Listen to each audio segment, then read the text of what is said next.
இன்றே டவுன்லோட் செய்து உங்கள் ஃபேவரட் ஷோக்களை என்ஜாய் பண்ணுங்க.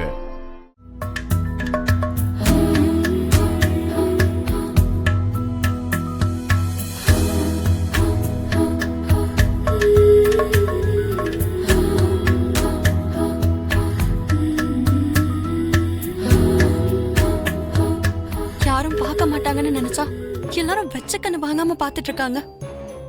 எல்லாரும் பாக்குற மாதிரி அவ பண்றா, இல்லனா பூரணியாவது இவ்வளவு அழகா டான்ஸ் ஆடுறதாவது. அது ஒரு டான்ஸ், அதுக்கு இவங்க ஃபேன்ஸ். நான் ஸ்டேஜ்ல ஏறினா அவளை யாரும் பார்க்க மாட்டாங்க. வெளியே அவமானப்பட்டது பார்த்தலையா, ஸ்டேஜ்ல வேற ஏறி அவமானப்படணுமா? அங்க பாரு, அவ எவ்வளவு நல்லா டான்ஸ் பண்ணிட்டு இருக்கா. ஏய், நீ கொஞ்சம் நிறுத்துறியா? நான் இருக்கிறதானே சொன்னேன்.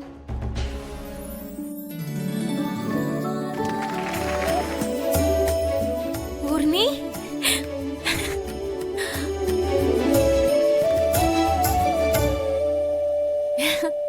உட்காரு. பூமி, தேங்க்யூ. இதெல்லாம் உன்னாலதான். நான் இவ்ளோ நல்லா டான்ஸ் ஆடுவேன்னு எனக்கே தெரியாது. கலையை நம்ம மதிக்க ஆரம்பிச்சாலே அந்த நடராஜரோட ஆசீர்வாதம் நம்ம கூட இருக்கும். நம்ம காலேஜ்ல ரொம்ப அழகா டான்ஸ் பண்ணி எல்லாருடைய பாராட்டியும் பெற்ற நம்ம பூர்ணிமாவை பெஸ்ட் டான்சரா தேர்ந்தெடுத்திருக்காங்க.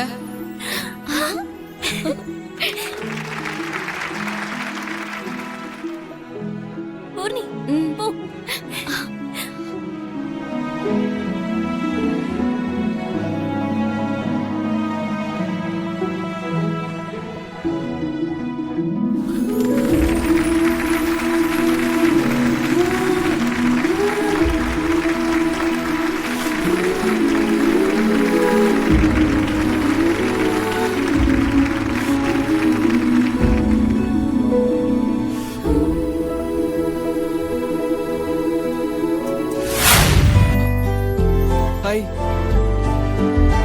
உங்ககிட்ட என் மனசுல இருக்கிற ஆசையை சொல்லணும்னு ராத்திரி பூரா தூங்காம பிராக்டிஸ் பண்ணிட்டே இருந்தேன். இருந்தாலும் என்னால சொல்ல முடியல. எப்படியாவது இன்னைக்கு சொல்லியே ஆகணும்னு முடிவு பண்ணிட்டேன். யார் நீ? என்ன சொல்லணும்? I love you. உன்னை நான் உயிருக்கு உயிரா காதலிக்கிறேன். என்ன? ஹே, என்ன பேசிட்டு இருக்க நீ? யார் நீ? என்ன யாருன்னு தெரியலையா? ஓ, நான் முகத்தை மறைச்சிட்டு இருக்கேன்ல. ஒரு நிமிஷம் இரு.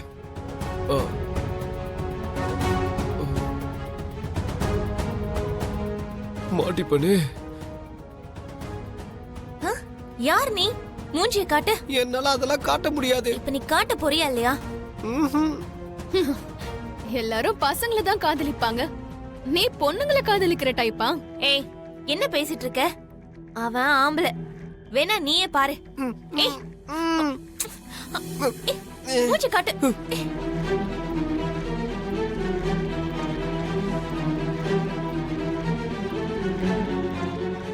ஏதோ பெரிய டான்ஸ் டீச்சர்னு சொன்ன, இப்படி பொண்ணுங்களை காதலிக்கிறது, அவங்கள ப்ரப்போஸ் பண்ண வைக்கிறது, இதெல்லாம் உனக்கு அசிங்கமா இல்ல? ஏய், லூஸ் மாதிரி பேசாத.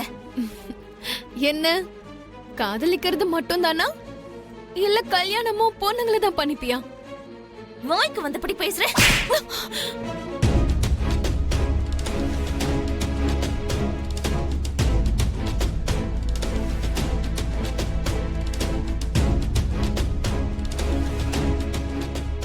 என்ன என்னையா அடிக்கிறியா? இன்னொரு தடவை இந்த மாதிரி ஏதாவது பேசுன கொன்னுடுவேன். ஹாய்மா. வந்துட்டியாப்பா? ராதிகா, குடிக்க தண்ணி எடுத்துட்டு வா.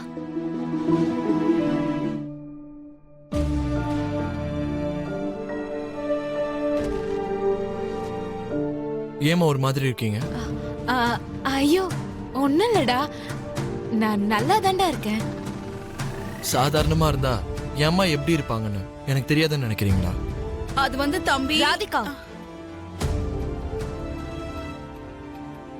நான் தான் வேண்டான்னு சொன்னேன்ல. அவங்க தான் ஏதோ சொல்ல வராங்கல்லம்மா, சொல்லட்டும். என்னன்னு சொல்லுங்கம்மா. தம்பி அப்பவே பேசாத ராதிகா.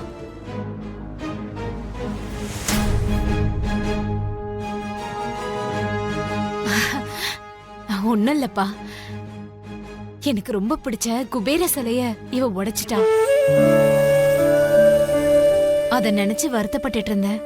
நீ வந்தா என்ன சொல்லுவியோன்னு பயந்துட்டு இருந்தா. நான் பரவாயில்ல விடுன்னு சொன்னேன். அப்படி இருந்தும் கேட்காம உன்கிட்ட சொல்லணும்னு துடிக்கிறா. அந்த விஷயம் தானே ராதிகா? ஆ, அதுதாம்மா. அவ்வளவுதான் தம்பி. அது பொம்மை தானே, உடைஞ்சு போனா நீங்க என்னம்மா பண்ணுவீங்க? பரவாயில்ல விடுங்க. அம்மாவுக்கு இதே மாதிரி வேற ஒன்று வாங்கி தரேன். அம்மா, நான் ஃப்ரெஷ் ஆயிட்டு வந்துடுறேன். ம்.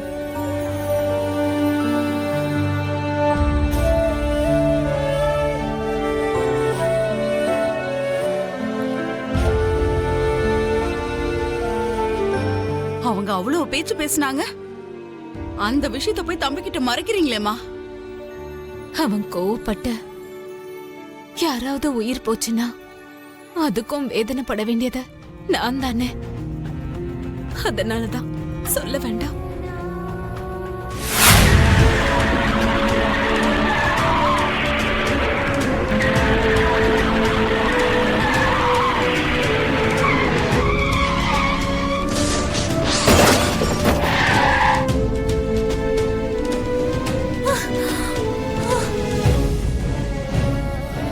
ஹேய், நீ டிரைவிங் கத்துக்கிட்டு மோதுறதுக்கு ஏன் கார் தான் கிடைச்சதா? மனுஷங்களை கொல்லணும்னு முடிவு பண்ணிட்ட போல. சாரி சாரி, கார்ல பிரேக் வேலை செய்யல. என் காரை வேணும்னே வந்து இடிச்சிட்டு கதை சொல்லிட்டு இருக்கியா? நிஜமாவே பிரேக் வேலை செய்யல. இத ரிப்பேர் பண்ண எவ்வளவு ஆகும்னு சொல்ல, நானே கொடுத்துறேன். உன் பணம் யாருக்கு வேணும்? இதோட காஸ்ட் என்னன்னு தெரியுமா உனக்கு? கார்ல பிரேக் பிடிக்கலன்னு தானே இவ வந்து மோதிட்டா. வேணும்னு ஒண்ணும் பண்ணலையே. ரிப்பேர் பண்றதுக்கு எவ்வளவு ஆகுமோ அதான் அவ குடுக்கறேன்னு சொல்லிட்டால.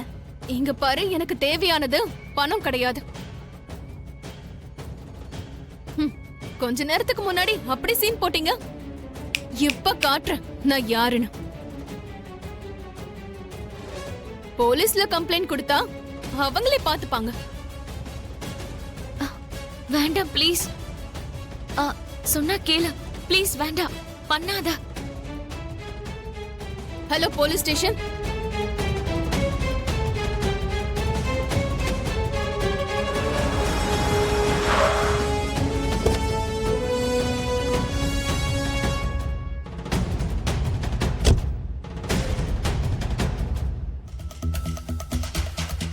இங்க நட்சத்திரா யாரு? நான் தான் எஸ்ஐ சார். ம். என் கார் இடிச்சது இவங்க தான்.